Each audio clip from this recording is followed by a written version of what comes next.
circle. Like a little circle, please. Yango, hey, Yango, hey, Yango, hey, Yango, hey, Yango, hey, Yango, hey. Yango, hey, Yango, hey, Yango, hey, Yango, hey, Yango, hey, Yango, hey, Yango, hey, Yango, hey, Yango, hey, Yango. La ilahe illallah, la ilahe illallah, la ilahe illallah, la ilahe illallah, la ilahe illallah, la ilahe illallah, la ilahe illallah, la ilahe illallah. اور کلمہ طیب، طیب کا مطلب ہی ہوتا ہے پاک کرنے والا. مطلب کہ زبان سے تو ہم پڑھتے ہیں، آپ بھی پڑھتے ہیں، باہر سے تو پاک ہیں، زبان سے تو پاک ہیں. زبان سے ہم اقرار کرتے ہیں، زبان سے نفی کرتے ہیں کہ سوائے اللہ کے کچھ بھی معبود نہیں، باقی سب جھوٹ. لیکن اندر سے، اپنے باطن سے، اپنے اندر کے لطائف، اپنے نفس، قلب سے ہم پھر بھی ناپاک رہتے ہیں. اسی لیے اس کلمے کا مقصد ہے کہ اسے باطن میں اتارنا، اپنے اندر اتارنا، اپنے نفس کو پڑھانا. یہ کلمہ اپنے قلب کو اس کلمے سے پاک کرنا، تاکہ اندر میں جو ہم نے بت بنایا رکھا ہے اپنے من میں، جس پر امیدیں ٹکا رکھا ہے، وہ بھی چور چور ہو جائے. اس کلمے کی جو برکت ہے، اس کے جو نور ہیں، اس سے ہمارے قلب روشن ہو جائیں، ہمارے نفس پاک ہو جائیں، تاکہ ظاہر سے بھی جو جھوٹ ہے، جو فنا ہونے والی ہے، اسے جھوٹ ہی سمجھیں، اور جو حق ہے، حق کو حق ہی جانے. اور باطن سے بھی جس کو ہم نے بٹھا رکھا ہے، اسے جھوٹ ہی جانے. جو جھوٹ ہے، جو باطن میں جسے ہم نے بٹھا رکھا ہے، اسے جھوٹ ہی جانے، اور جو حق ہے اس حق کو جانے اور پہچانے. اب سوال یہ اٹھتا ہے کہ کلمہ تو یہ گواہی دے رہی ہے کہ ہر چیز جھوٹ ہے، ہر چیز کی نفی کر رہی ہے سوائے اللہ کے. اللہ کی ذات ہی حق ہے، اسی کو اپنا معبود جانو، وہی حق ہے. تو لہٰذا جب کلمہ یہ گواہی دے رہی ہے کہ ہر چیز جھوٹ ہے، ہر چیز کی نفی کر رہی ہے، تو ہمارے ہر عمل بھی غلط، جھوٹ ثابت ہو رہے ہیں.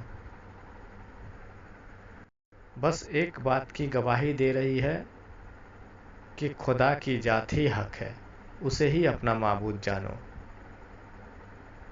پر کہنا یہ ہے کہ جس کی گواہی دے رہی ہے، جس کو جاننے کے لیے کہا جا رہا ہے، جسے معبود ماننے کو کہا جا رہا ہے، اسے بھی تو ہم نہیں جانتے ہیں، اسے بھی تو ہم نے نہیں دیکھا ہے، نہ پہچانتے ہیں. بس اتنا جانتے ہیں کہ وہ عرش معلی پر ہے، وہ خدا کی ذات ہے جو عرش معلی پر رہتا ہے. پر یہ بات بھی تو ہم آپ سن کر مان بیٹھے ہیں. ابھی تک تو ہم نے نہ جانا نہ پہچانا ہے، صرف سنا ہے اور سن کر اسے مان بیٹھے ہیں. تو لہٰذا یہ بات جو ہم نے سنا ہے، سنے سنائے پر جو ہم مان بیٹھے ہیں، تو یہ سنا ہے تو کس سے سنا ہے کہ جسے ہم مان بیٹھے ہیں؟ یہ بات اسی نے کہا ہے جو حق ہے. یہ بات وہیں سے آئی ہے، ہمارے آپ کے کانوں تلے.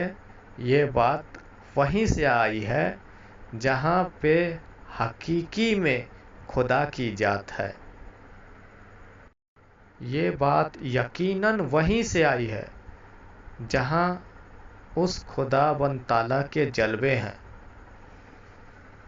جہاں وہ ذات الہی خود موجود فرما ہے.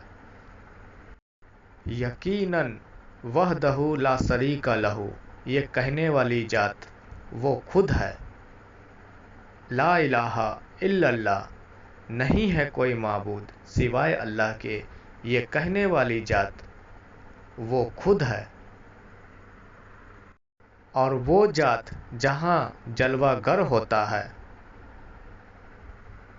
جہاں سے وہ اعلان کرتا ہے، جہاں سے وہ اپنی شان بیان کرتا ہے، اس کا ٹھکانہ اس کے رسول ہیں، اس کے نبی ہیں، اس کے ولی ہیں۔ اس کا ٹھکانہ محمد رسول اللہ صلی اللہ علیہ وسلم کی ذات ہے۔ اس ذات الہی کا ٹھکانہ مولا علی کی ذات ہے۔ اس ذات الہی کا ٹھکانہ غوث پاک کی ذات ہے۔ اس ذات الہی کا مقام خواجہ غریب نواز کی ذات ہے۔ یہ داتا، یہ خواجہ، یہ صوفیہ کرام، یہ اللہ کے دوست ولی اللہ جو کہلاتے ہیں، در حقیقت یہی تو اس ذات قدیم کا، اس رب کائنات کا، یہی لوگ تو ٹھکانہ ہے جہاں سے وہ جلوہ گر ہوتا ہے، جہاں سے وہ ایسے کلام پیش کرتا ہے۔ اور وہ ذات الہی سرکار سیدنا ریاض احمد گوہر شاہی کی ذات میں ہے۔ سرکار گوہر شاہی میں وہ جلوہ گر ہے۔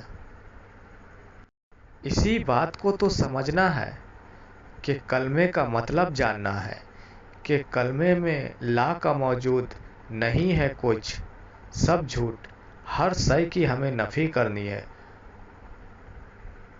اگر ہر چیز جھوٹ ہے، سچ کچھ بھی نہیں ہے سوائے اللہ کے، تو اس بات کا بھی ہمیں خبر ہونا چاہیے، پتہ ہونا چاہیے کہ وہ کہاں جلوہ گر ہے، وہ ذات الہی کہاں جلوہ گر ہے، کس ذات میں وہ جلوہ گر ہے، کہاں کہاں وہ جلوہ گر ہے، یہ بھی ہمیں پتہ ہونا چاہیے۔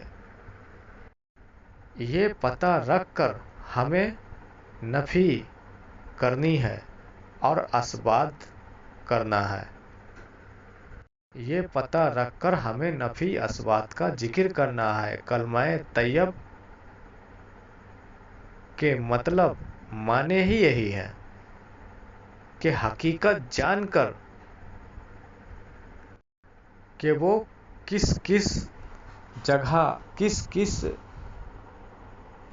وجود میں جلوہ گر ہے، اور پھر اس کا ذکر بلند کریں۔